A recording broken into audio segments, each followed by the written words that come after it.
Testing 1, 2, 3.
Good morning. We're going to get going in about 1 minute or so. Get going in about 1 minute or so.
Okay, let's get this meeting underway. Good morning, everyone, and welcome to the 59th meeting of the Planning and Housing Committee.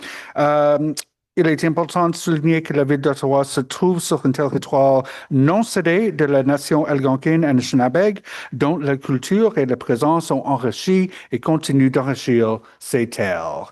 May I get a roll call, please? Councillor Brockington, Here. Councillor Curry, Here. Councillor Dudas, Here. Councillor Johnson, Councillor Kavanaugh, Present. Councillor Kelly, Present. Councillor Kitts, Here. Councillor Lowe, Councillor Tierney, Here. Councillor Troster, Here. Vice Chair Gower, Here. Chair of Quorum. Thank you very much. And I think Councillor Lowe will be joining us after celebrating the flag raising for the nation of Sri Lanka shortly. This is a public meeting to consider the proposed comprehensive official plan and zoning bylaw amendments listed as items 5.1 and 5.2 on today's agenda.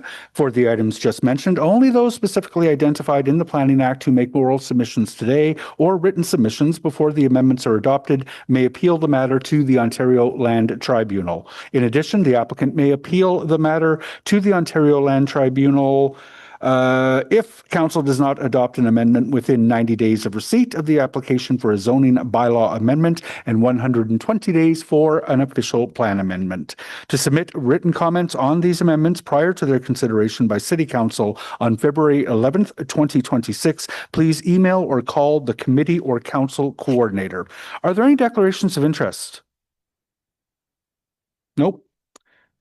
Are the minutes of our meeting number 58, December 3rd, confirmed? Confirmed. We have a response to inquiry which Councillor Troster would like to address with some questions. Is it the will of the committee that that be lifted? Yes, thank you. We have the Preston Street Extension application for which we'll receive a presentation. So we'll hold that item. For the 951 Gladstone and 145 Loretta, there are no registered speakers. My understanding, though, was that Councillor Troster may have wished to ask some questions about that. Yeah, just a couple. Okay, we'll hold those for a couple of questions as well. I think committee was aware that I was contemplating bringing a motion with respect to that item. I won't be bringing that motion today. I'm anticipating bringing it to council when this item rises. And then I'll just get to, there is a motion that there was some question as to how closely it was related to the Preston Street extension with respect to greater collaboration with the National Capital Commission. It is really a separate item, and I'm just wondering if we can get the committee's permission to bring that item here. I know staff would like that item to rise to council at the same time as the Preston Street extension. So Councillor Gower, Vice Chair Gower has a motion to waive the normal rules on that. I don't know. That committee waived the rules of procedure to bring this motion forward today. Thank you. Is that carried? Thank you. So going to the top, we'll go first to the response to inquiries on the issuance of N5, N12, N13, and AGIs at the Landlord Tenant Board in Ottawa. I'll give whichever city staff are best placed to answer any questions about that a chance to get to the mic.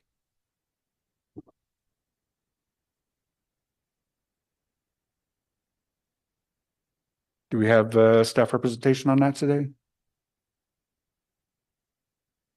I'm going to come back around to that while they get city staff ready for that one. Yeah, we'll move on and come back to that one. There is the official plan amendment for the Preston Street extension. We are going to receive a presentation on that one. I'll let staff get prepared for that.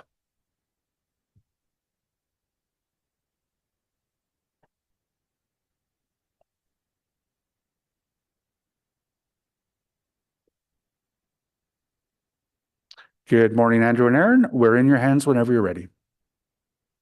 Good morning, Chair. And there's a presentation if it could be loaded. Thank you. So my name is Erin O'Connell and Andrew McCrate, and we're both planners here to talk about this Preston Street extension today. Next slide. So the LeBreton Flats area that's in question and the subject of this amendment is a plan of subdivision area shown on the slide here, surrounded by red. The lands are largely owned by the NCC. They're bound generally by the Kitchissippi-Mecan Parkway and Wellington Street to the north, Booth Street to the east, Albert to the south, and Bayview Station Road to the west. The site's bisected north to south by the O train line 1, and the yellow line in the slide is the subject of our amendment before you today. Next slide.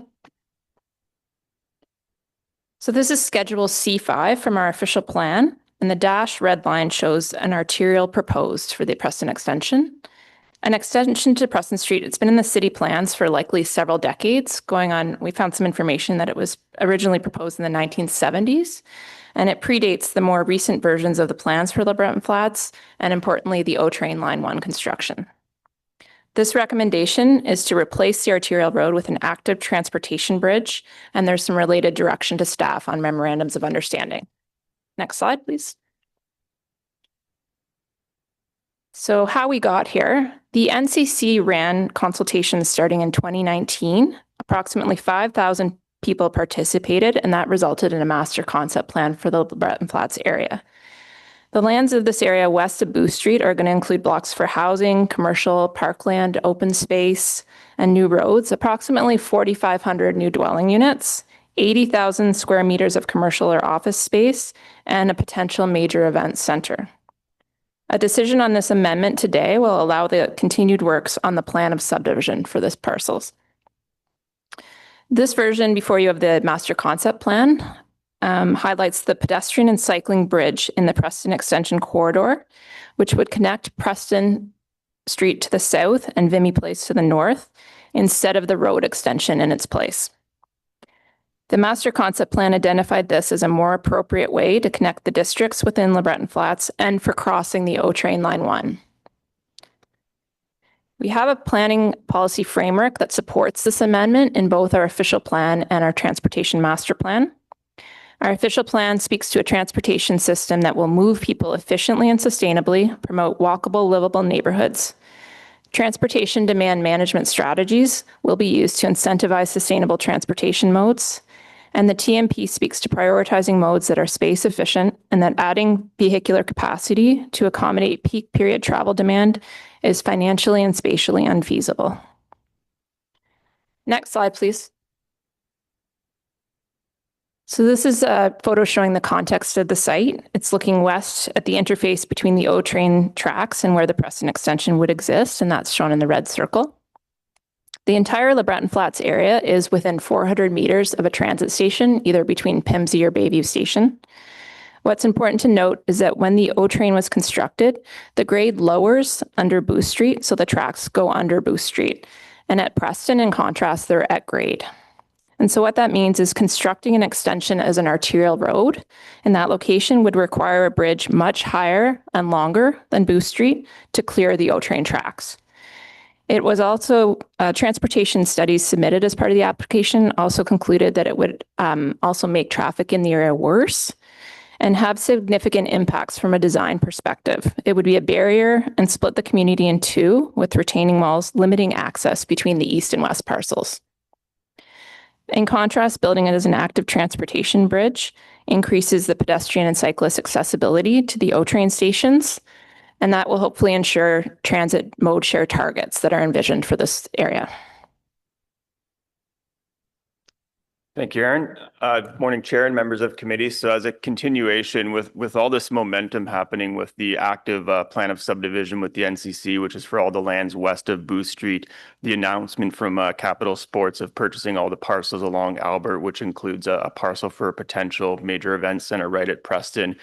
You'll notice part of the staff report, there's document 4, which is the executed memorandum of understanding between the NCC and the city. We've worked very collaboratively together to address the broader planning considerations with all that's happening in LeBreton. The focus of that MOU is really to provide bus transit access to this NCC-owned roads, accommodate planned and unplanned detours for events, as well as labeling all the items that still need to be addressed through that active plan of subdivision application. Next slide, please.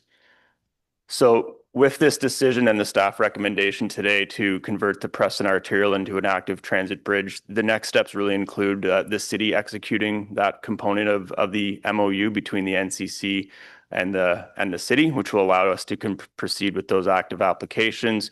We'll start on reactivating that plan of subdivision when the NCC is ready to come back in. We'll also unlock a lot of the parcels that we'll start seeing future site plan applications for those properties within LeBreton Flats, including the potential major events center.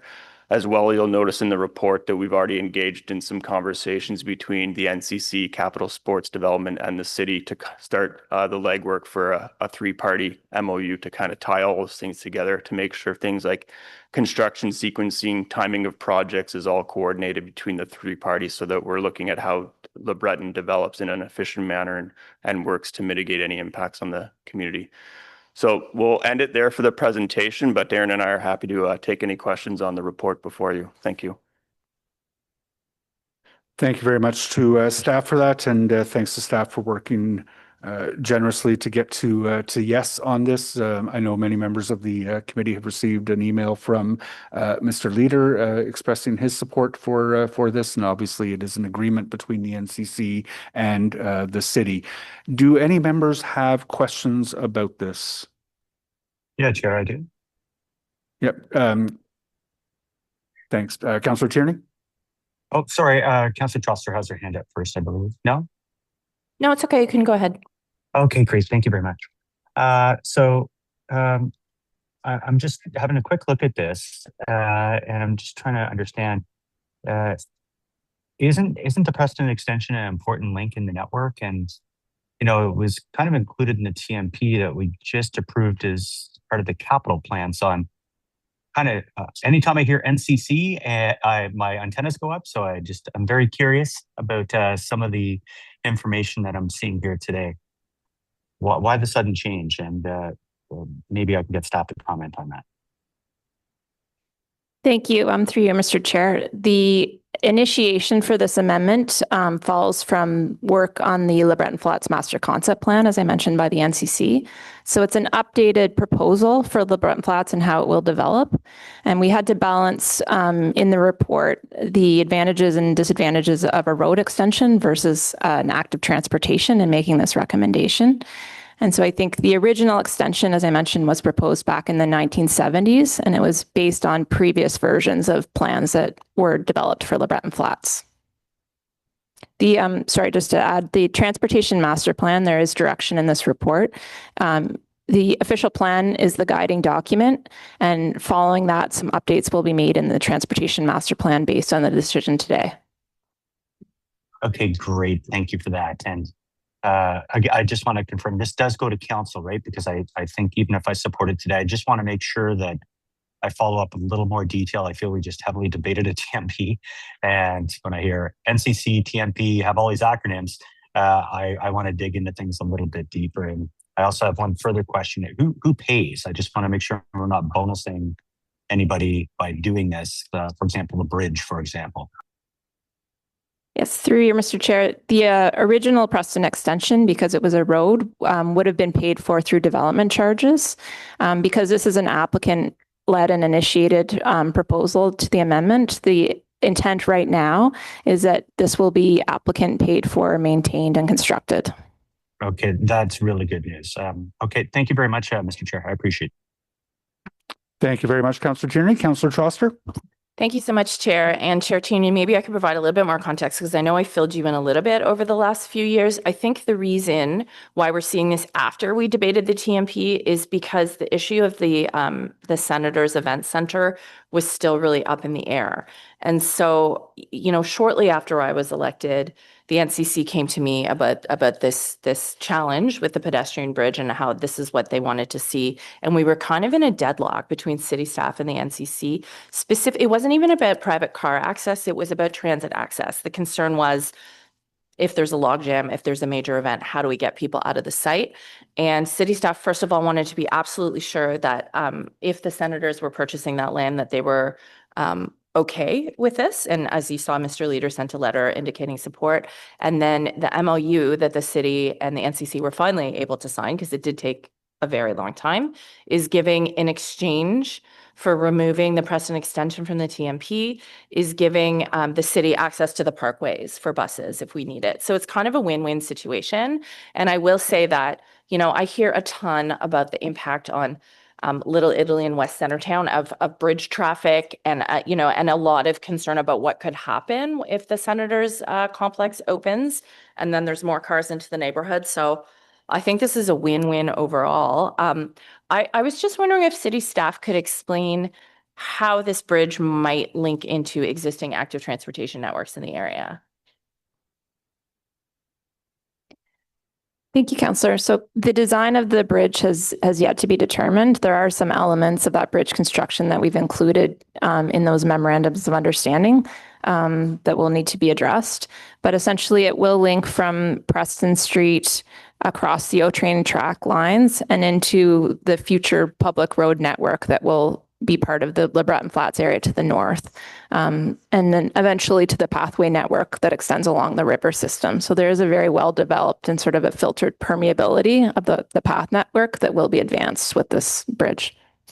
Right. And I mean, the city did invest $40 million in the redevelopment of Albert and the bike lane that shoots up beside the library. And I'll tell you, I've seen what the people traffic looks like on Booth Street exiting Blues Fest after a major concert. It's absolutely wild. It's shoulder to shoulder. So I do think this will help provide some relief. Anyway, I just really want to thank staff because, first of all, it was our transportation staff that really, raised the red flag and said, we need contingencies. We need to be able to move buses in the case of an emergency or a major event. And they made the city's agreement to remove the Preston extension from the TMP and to replace it with a pedestrian bridge contingent on having access to those parkways. And we were able to come to an agreement. So I do think it's a win-win. And we're going to get a beautiful pedestrian and cycling bridge paid for by the NCC. So that's also a win. So it's something my community is definitely in support of. And I do think it's a shame that unfortunately this couldn't be negotiated before we actually discussed the TMP. So technically the Preston extension was still in there when we voted on it. But I'll definitely be supporting this. And thanks so much for all the staff who worked on it. Thank you, Councillor Troster. Councillor Kavanagh. Thank you very much. It is very exciting. I think it's very positive. I'm curious why it's here instead of not at PWIC committee, since it's transportation infrastructure. Anyway, the NCC is taking care of it, from what I understand. I was curious why they didn't think of an underpass instead of a bridge, which often happens along the way as well, along the Kitchissippi. But whatever. I think it's positive. You've already asked my question about the connection. Albert Street's in good shape these days, but Preston is not. So that will need some, if we're allowed, it needs to be upgraded for bike lanes, I would think. So I don't know if there's any information on that. I don't have any information personally on upgrades for pedestrian infrastructure along Preston. There is bike paths that exist along the O-train corridor that advances north-south that will link up to this pathway network. So there are a number of pathways in the area, but I know this is certainly on the radar of transportation staff about this change to the network. Yeah, if it's right in line. Anyway, it's good news. Thank you. Councillor Kavanagh, if I may, there's also the Trillium Path, which runs parallel to Preston, which is where people will typically cycle, and this will connect to it. So. Yeah, thanks. Jim Wallace. Thank you. I just wanted to answer the question about why it's here instead of PWIC. Because it was put into our official plan, it requires an official plan amendment to take it out. So it's not just a transportation thing. It's legislated in terms of the way we have to do it from an OP amendment. Thank you very much. I had the same question. I don't see that there are any further questions on this item. Are the recommendations of staff carried? Carried. Thank you very much. We'll move to the OPA and zoning bylaw amendment at 951 Gladstone and 145 Loretta. And I know Councillor Troster had some questions on that one.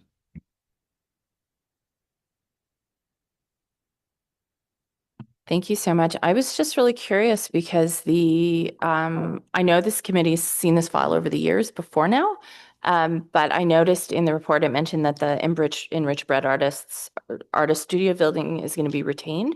So is the intention for those artists who use those studios to be able to return to those spaces when the development is complete? Thank you for the question. So I can comment on what's currently permitted by the existing zoning, a holding provision that applies to the subject property, which requires two items related to the standard bread building. So that's a relocation strategy for existing artists, has been submitted through site plan as a condition of site plan approval. And then also confirmation of a secured affordable unit rent artist tenant for the artist tenants within the standard bread building for a period of 15 years with an approximate rent of 40% below market. Those are two items that are embedded in the current holding symbol, which applies to property, which will not be removed through this amendment. And that will be further embedded in a site plan agreement registered on title. That's fantastic. That strikes me as the gold standard. I mean, we dealt with a very difficult file in my ward last year, where there were artists and studios and a building being demolished. So it's great work.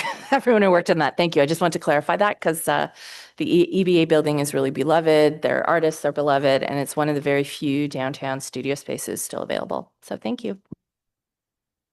Thank you very much, Councillor Troster. And certainly I can just reassure that is one of the things that my office and I are laser focused on.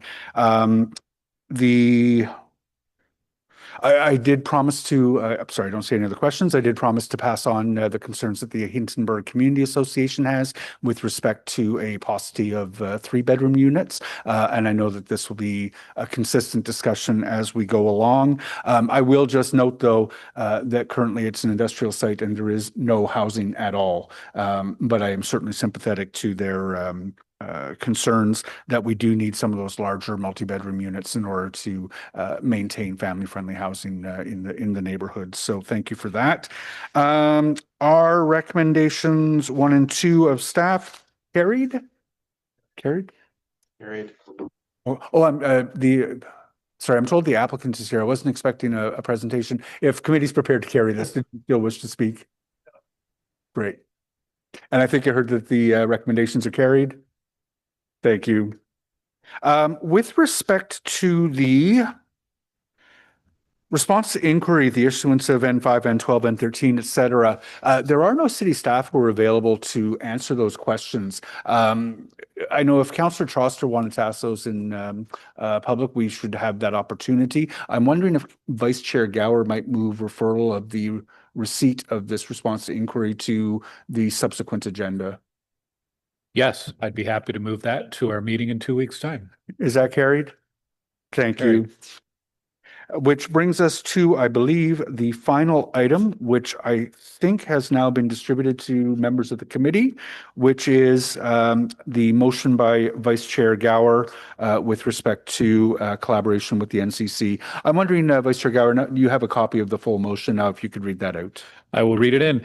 Whereas the National Capital Commission is a trusted partner for city building and the enrichment of Ottawa, and whereas the City of Ottawa and the NCC have a shared vision for seeing vibrant, dynamic communities and public spaces that are in harmony with the natural environment, and whereas their significant portfolio of land and world-renowned planning excellence make them a natural partner for building up Ottawa. Whereas the City of Ottawa entered into a partnership with Build Canada Homes about other federally owned lands, which will be considered at a joint meeting of Planning and Housing and Finance and Corporate Services Committee on March 25th. And whereas Ottawa's Housing Action Plan specifically seeks to unlock public land for public good by building more housing, particularly affordable housing. Therefore, be it resolved that staff be directed to work with NCC counterparts on a framework agreement to be submitted to Planning and Housing Committee and Council for approval that helps advance and expedite projects on specific parcels of land as proposed by the NCC and seeks to establish a common approach that creates a structure for value sharing, respects Ottawa's natural heritage and environment, and ensures robust community engagement on projects. Assumes a process that will be transparent to the public and involve public consultation, albeit within an expedited timeline, and provides a framework for the NCC and the city to act as partners to ensure greater alignment and to maximize co-benefits in addressing the need for affordable housing supply in the short term. And I'll add, this absolutely would apply to LeBreton Flats and the projects there, including some of the ones we just spoke about, but there are a number of federal lands and NCC lands across the city where this could apply to. Thanks, Chair. Thank you, Vice Chair. Questions from first Councillor Brockington. Thank you, Chair. Good morning, everyone. Having just gone through the comprehensive zoning bylaw review, where significant NCC lands in my ward, Councillor Johnson's ward, other wards, were part of our focus, the terms trusted partner, harmony with the natural environment, and transparent process were not terms that the public used to describe the NCC. So this motion gives me some concern. To staff, are the Southern Corridor lands now in scope for this motion?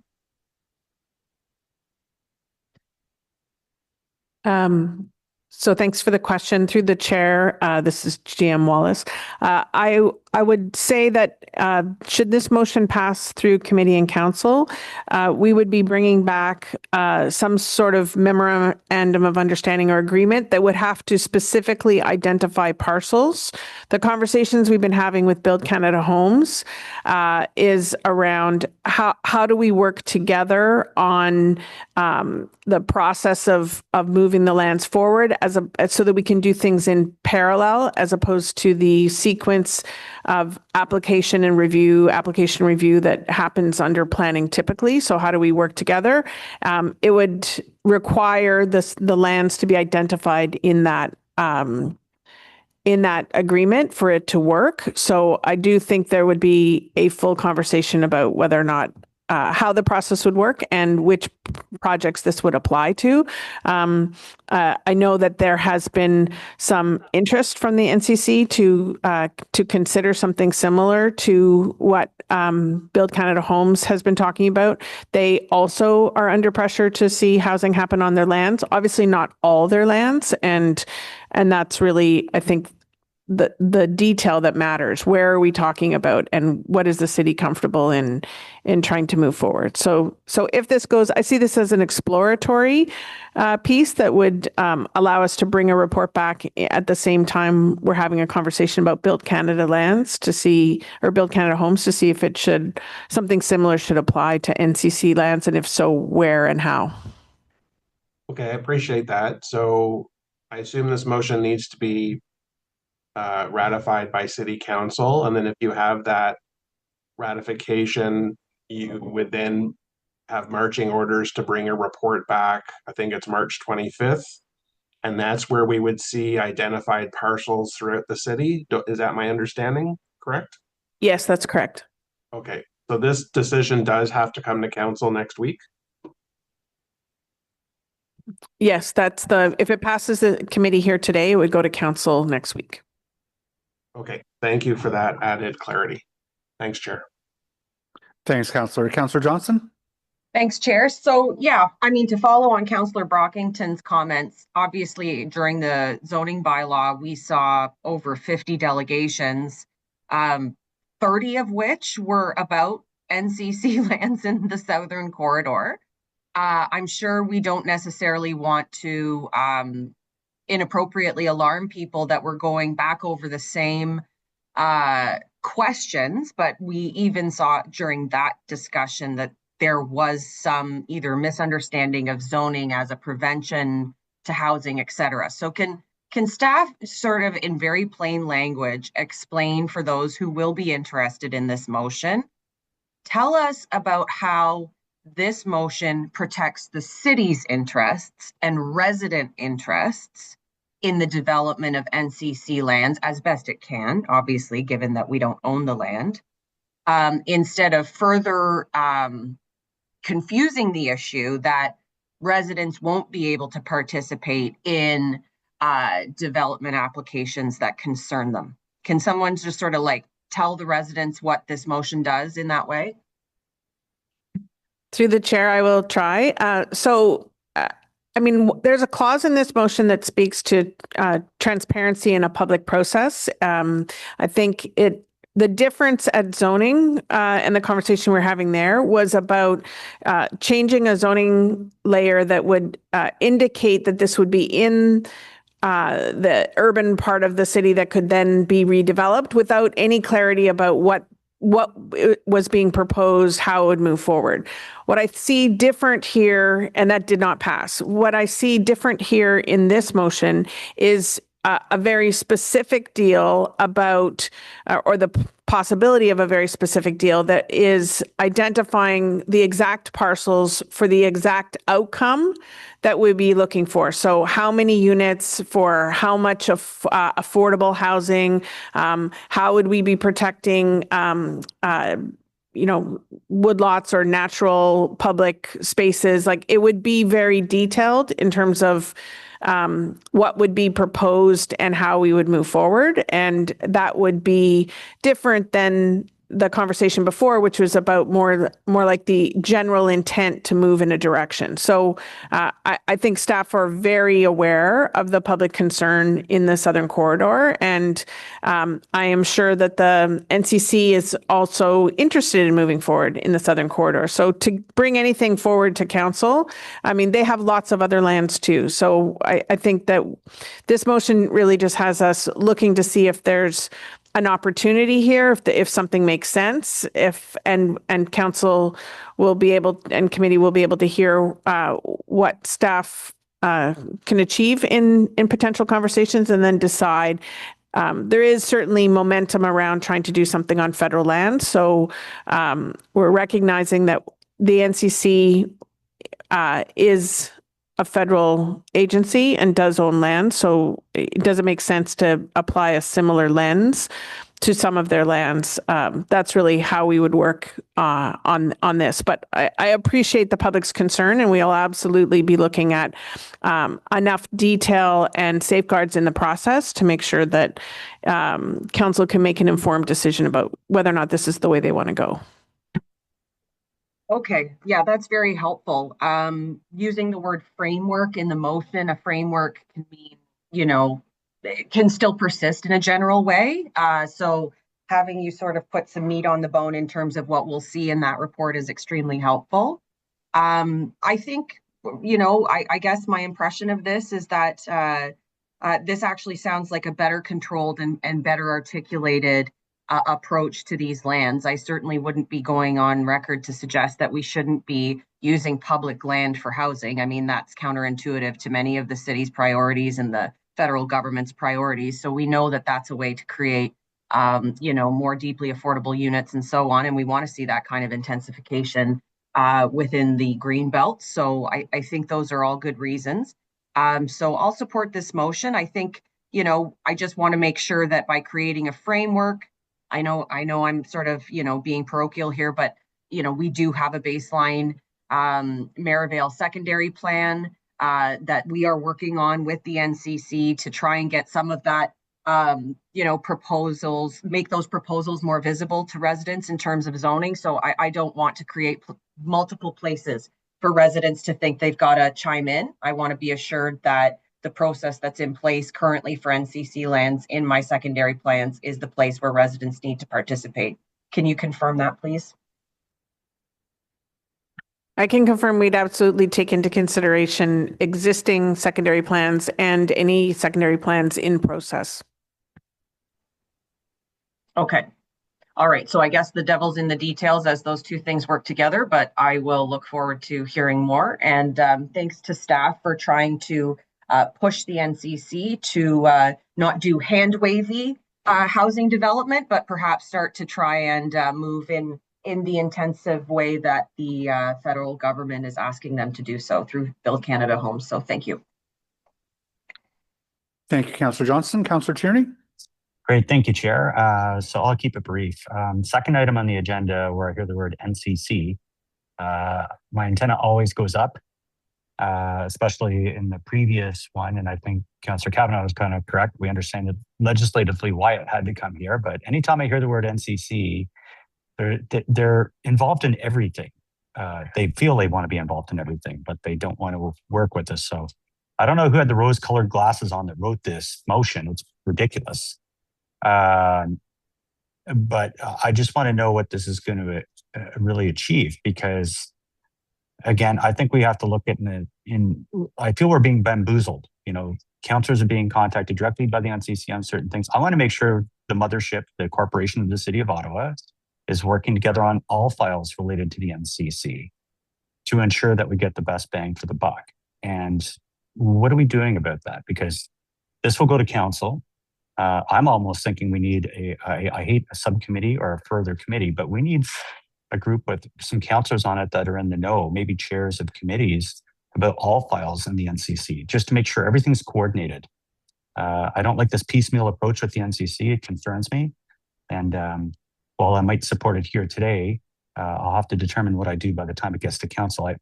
I don't like when these things just land in our lap. And as a chair, I haven't even heard about the previous item in detail. And now this item here. maybe staff can quickly respond to that.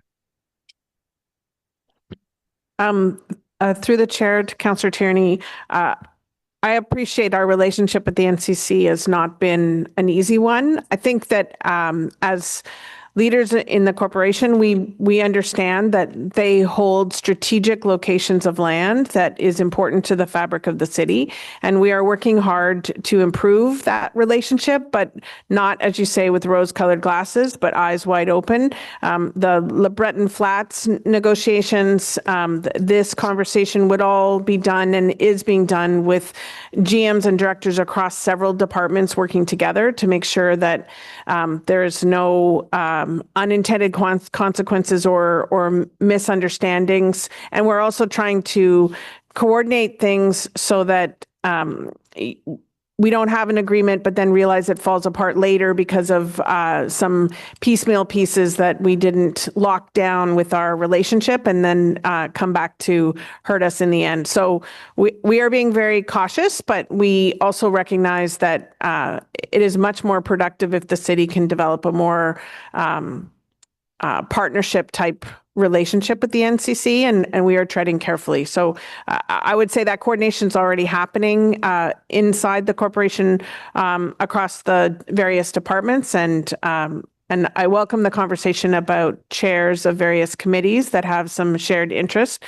mean, I think the conversation about why Le Breton came here because of the requirement from a planning point of view, but it also has a crosswalk interest to traffic, and it's nice, or sorry, transportation, public works, and it's nice to see that both the chair and the vice chair in the room here. So I'd be happy to have that conversation about how else we can improve councillor cross-committee awareness about these various. Well, maybe we should just take this offline, and I know you reached out to me to have a meeting after this. Maybe just, again, to ensure, obviously, you know, you have our transit chair that's there as well. And I don't know how you decide who gets informed about items that are related to the NCC. I think that's a concern. I think all members of council should know what's happening. And if that requires some kind of committee to make sure that that is happening. I know you're still relatively new to the city, but this is decades long that we've had challenges with the NCC. And I'd hate for them to bamboozle us on a whole series of items, but I can take this offline as you requested and have a meeting with you. Thank you. Thank you very much, Councillor Tierney. Councillor Kavanaugh? Yeah, thank you, Chair. This is interesting. It's like an omnibus approach to all the NCC properties. And so that's interesting because there's a lot of them.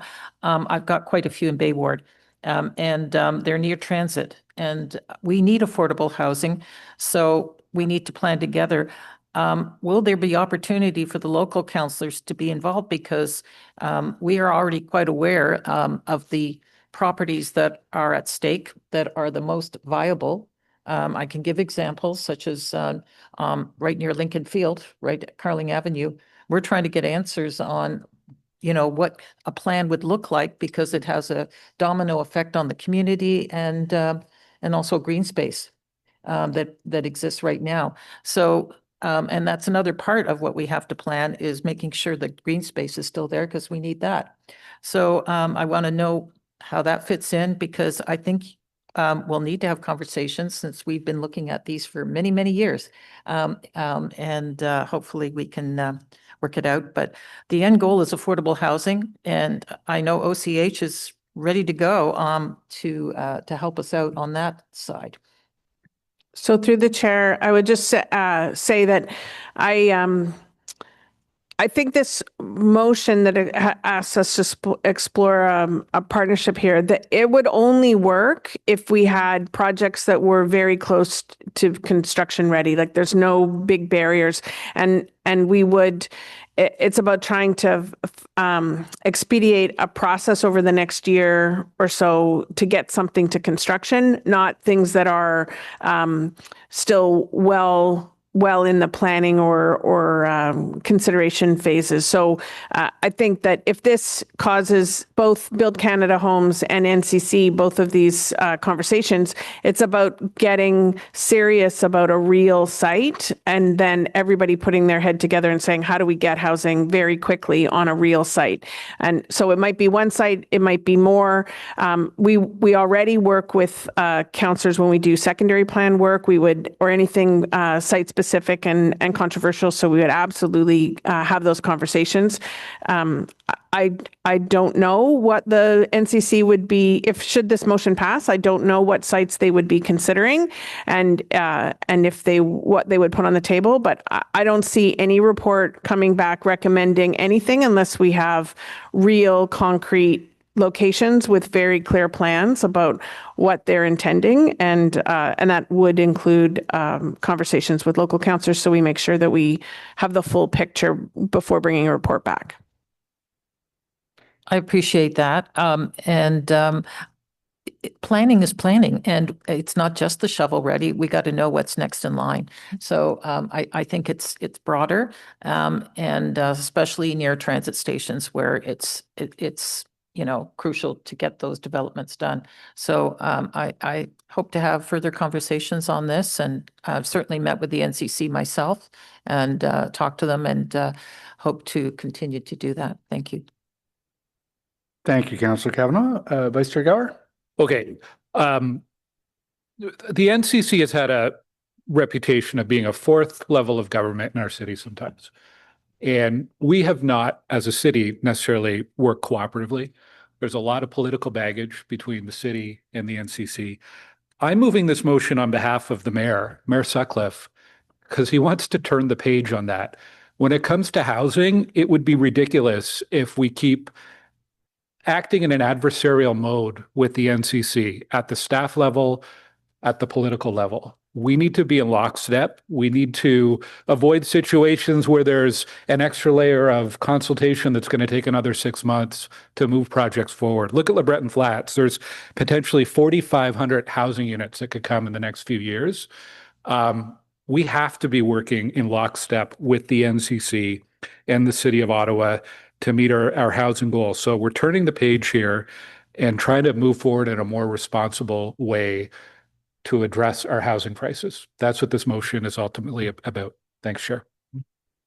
Thank you. Well said, Vice Chair. I don't see any further hands up. I did have a question around timing. The motion doesn't speak to timing.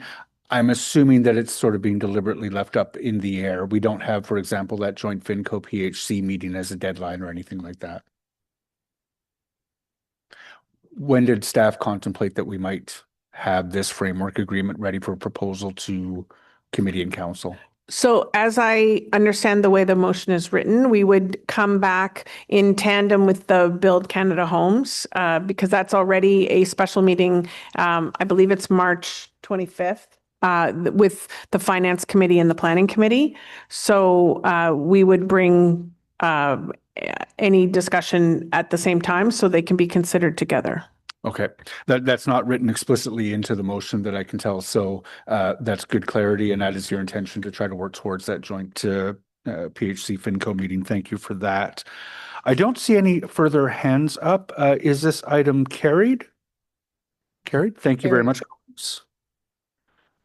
Which is the end of the substantive agenda today. I don't see any inquiries. Did anyone have any inquiries that they wanted to place today?